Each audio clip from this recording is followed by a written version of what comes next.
Hello and welcome to the first episode of this series. In this series, we are going to talk about authentication and authorization in ASP.NET Core Web APIs.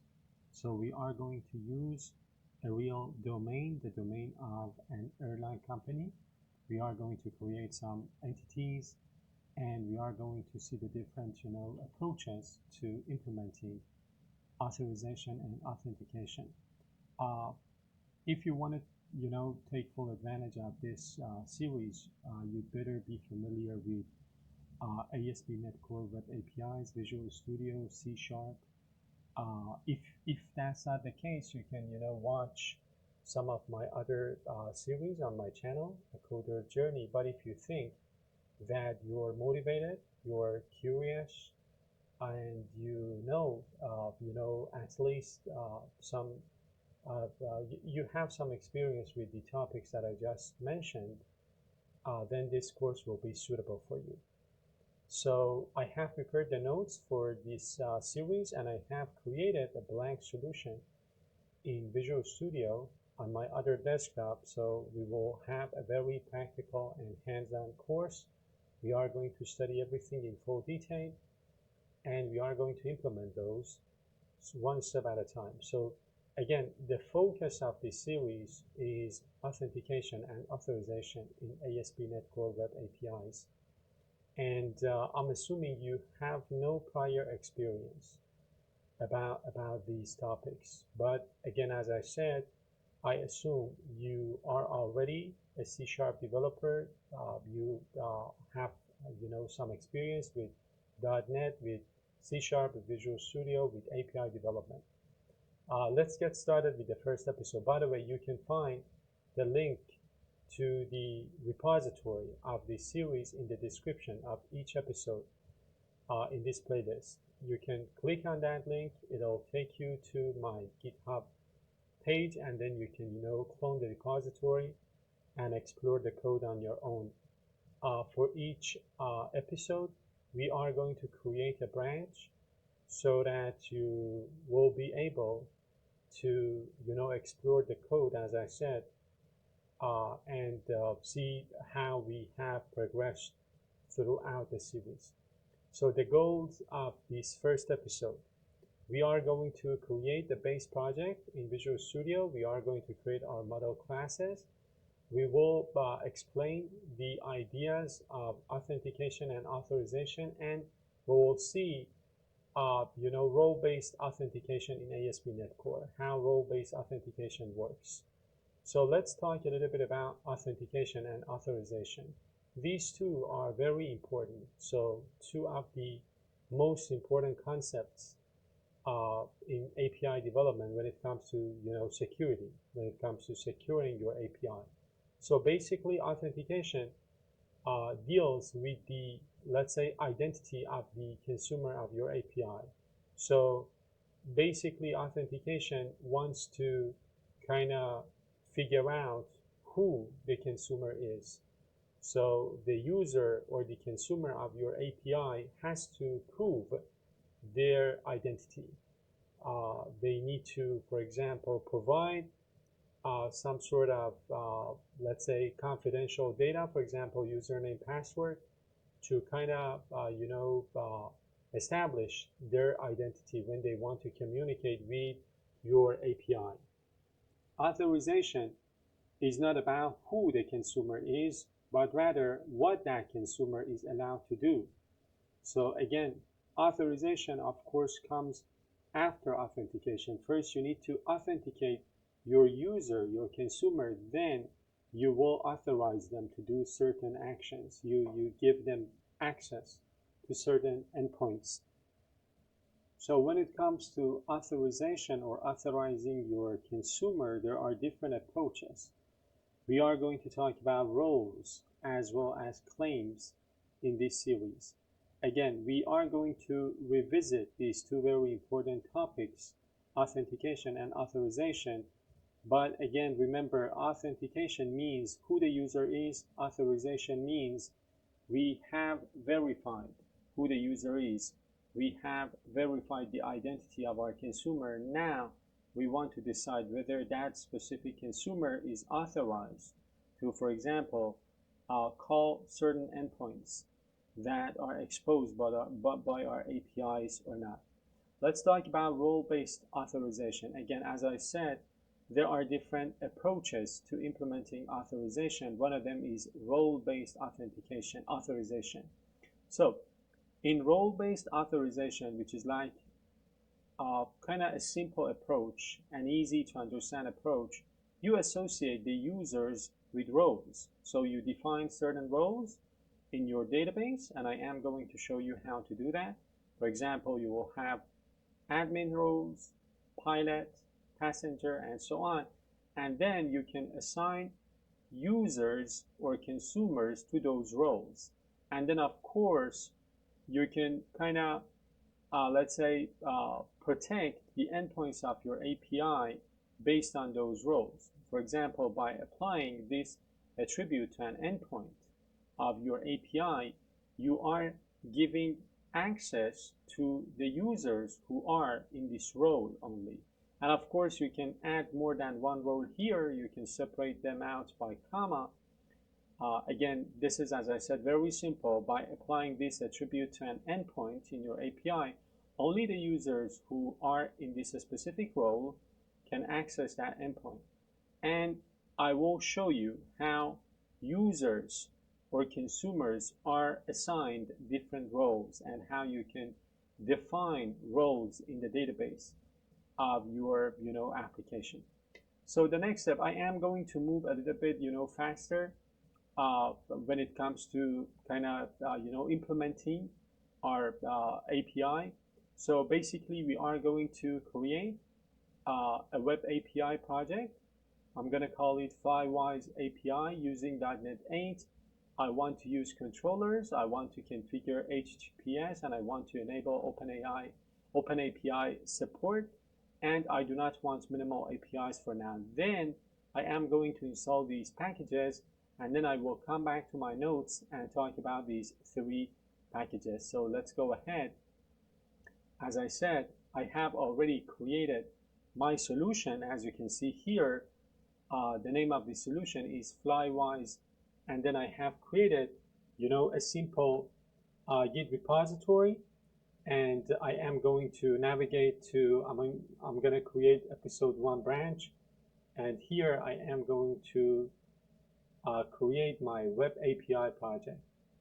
So I'm going to call it Flywise API .NET 8, and then I want OpenAPI support, I want controllers, and that's it. Then I need to install some packages, and I am going to install them, and then I am going to tell you what each one of these packages do. So if you want to learn more about NuGet, there is this playlist on my channel that you can watch about NuGet. So if, again, you do not know anything about NuGet, that's, I think, a perfect playlist to learn NuGet. I'm going to install this package. So Microsoft ASP.NET Core Identity, NT Framework Core. I'm going to tell you why we need to install this package. I'm going to install version 8 of this package. I'm using .NET 8 in my API, so I'm going to install this. The next one that the next package that I want to install is EF Core Tools. Again, I am going to tell you exactly why we need each one of these packages.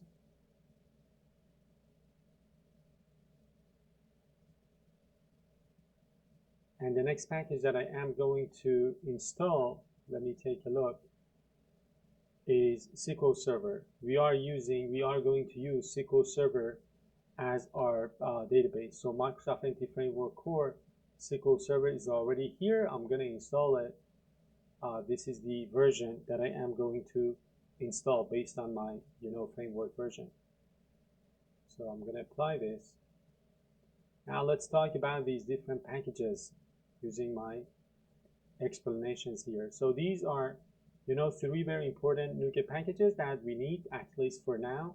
uh, remember we are using a role-based authentication and authorization in this tutorial with identity.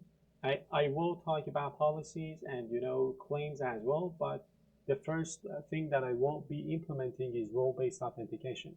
So the first package that we installed is Microsoft ASP.NET Core Entity Framework. So as the name suggests, this package provides integration between EF Core and ASP.NET Core Identity. ASP.NET Core Identity is the technology that we're going to use to implement identity and authentication and authorization.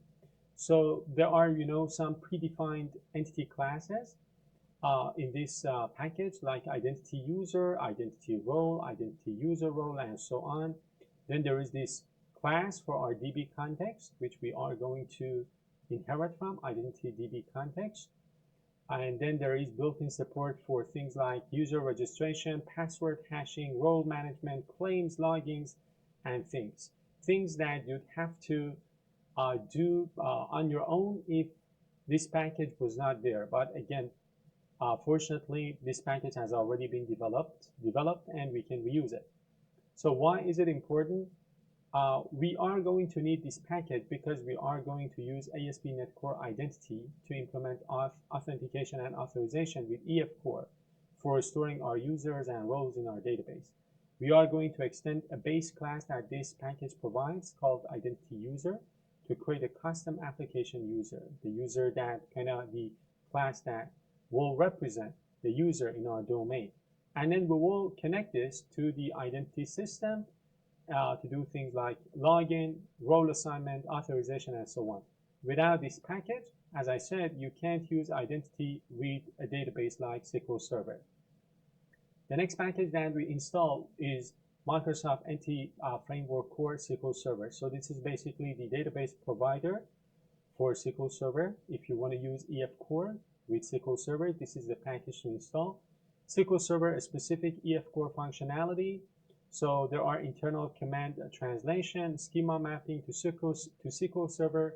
It supports connection strings, migration, schema generation, and so on. So if you have watched any one of my other series, you are already familiar with this. So basically, when you want to use EF Core as your ORM with SQL Server as your relational database management system, you need this package. Why is it important? You need this package to connect your application to SQL Server database using EF Core. For example, your server could be local DB, could be SQL Express, or full SQL Server. And of course, you can use this package with EF Core to run migrations, to create your identity tables, and like, for example, ASP.NET Core, ASP.NET users, ASP.NET roles, and so on. And of course, execute the 4 basic CRUD operations with EF Core and SQL Server. Without this package, EF Core won't be able to communicate with SQL Server. The next package that we installed was Microsoft Entity Framework Core Tools. So this is the kind of CLI tooling support for EF Core inside of Visual Studio.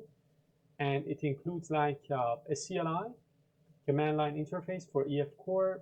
You can use these commands like add migration, update database, scaffold DB context, and so on to kind of drive your data access layer. Design time services that assist in building and applying migrations are also provided by this package. So again, why is this package important? You need this package to generate and apply EF Core migrations for creating the database schema. Use the package manager console or CLI.NET EF to manage your DB structure and keep track of your migrations and changes in your model classes and sync your database with them. Again, without this, you can't use EF migration features effectively in development. I don't know whether you are already familiar with these 3 packages or not, but I wanted to examine them, explore them in more detail. That is the reason why I provided these explanations. We will be installing other packages throughout the series, but these are the 3 packages that we have installed right now. So again, if you want to learn more about NuGet as the package manager of .NET, I've got this other playlist about NuGet that you can watch. So the next step would be to add our domain models, right? So we're going to have this application user inside of our models folder. We're going to have another class called flights. We're going to have another class called booking. And then we're going to create our DB context. The DB context is going to inherit from our DB context. We will have two DB sets. And then we're going to run the application or build it for now. So let's go ahead and do that. By the way, the DB context will be inside of the data folder. So inside of my project, as I told you, I'm going to create two folders. So I'm going to add a folder for model or models, doesn't matter, and data. And then I am going to create, for example, the DB context there or the classes. So let me zoom out and let me zoom in here so that you guys can better see what I'm doing. Again, I am assuming you are already familiar with these concepts. If that's not the case, make sure you study some of my other, playlists. Let me create the flight class. These are some of the properties that this class will have. A flight will have an ID, a flight number, the origin, which could be like an origin airport or departure airport. Then it's got a destination like an arrival airport. Then we've got departure time and arrival time. Let me go ahead and remove this. And I am going to create another class here, booking. I don't know, maybe in future episodes we will create other domain classes as well. But these are, I think, enough for now. So this booking has an ID, a user ID, and then an application user, a flight ID, a flight, and booking date. And then the next class that I need to, create is my application user class. And I will talk about application user in future episodes as well, because our application user will inherit from the identity user in future episodes. But basically right now for an application user, for a user inside of our domain, we will need to store their full name, email, and role. And the role could be, for example, passenger, pilot, and so on. So let me do something. Let me move these to their own, classes. Booking is going to be moved to booking. So move type to booking, and then I'm going to rename this file to flight. So the next thing that I am going to do is to add my DB context. So again, if you're not familiar with DB context, just take a look at my other, playlists about working with EF Core.